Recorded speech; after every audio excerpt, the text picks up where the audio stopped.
வணக்கம். Welcome to sugar talks. நீங்கள் diabetic பேஷண்ட்டா? பிளட் டெஸ்ட் கொடுக்க போகிறீங்களா? அப்போ நான் சொல்கிற இந்த விஷயத்த மறக்காமல் ஞாபகம் வச்சுக்கோங்க. முதல் விஷயம், நீங்கள் நாளைக்கு காலையில் பிளட் டெஸ்ட் கொடுக்க போகிறீங்க அப்படின்னா, முன்னாடி நாள் நைட்டு நீங்கள் என்னென்ன மாத்திரை போடணுமோ அதை கரெக்டாக எதையுமே மிஸ் பண்ணாமல் போட்டுக்கோங்க. காலையில் எழுந்தோடனே ப்ரஷ் பண்ணிவிட்டு முதல் வேலையாக போய் ஃபஸ்ட்டு சாம்பிளை கொடுத்துட்டு வந்துடுங்க. ரெண்டாவது விஷயம் என்ன அப்படின்னா, போஸ்ட் பிராண்டியல் பிளட் சுகர் கொடுக்கறது. அதாவது சாப்பிட்டு 2 மணி நேரம் கழித்து பிளட் சுகர் கொடுக்கணும். நிறைய பேர் என்ன பண்ணுறீங்க அப்படின்னா, அந்த மாத்திரைகளை போடாமல் போய் பிளட் சுகர் கொடுத்துட்றீங்க. அந்த தப்பை பண்ணாதீங்க.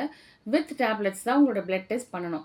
அதாவது நீங்கள் அடுத்த சாம்பிள் கொடுக்க போகிறீங்க அப்படின்னா, உங்கள் பிரேக்ஃபாஸ்ட்டுக்கு முன்னாடியே உங்களுக்கு மாத்திரை இருந்துச்சு அப்படின்னா அதை கண்டிப்பாக போட்டுக்கோங்க.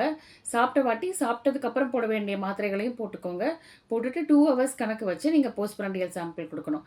இப்படி கொடுக்குற சாம்பிள் தான் உங்களுக்கு கரெக்டான வேல்யூஸ் கொடுக்கும்.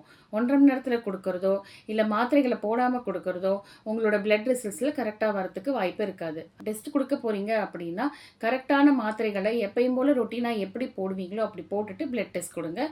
அதுவே உங்களுக்கு கரெக்டான சுகர்ஸை காட்டும். நன்றி, வணக்கம்.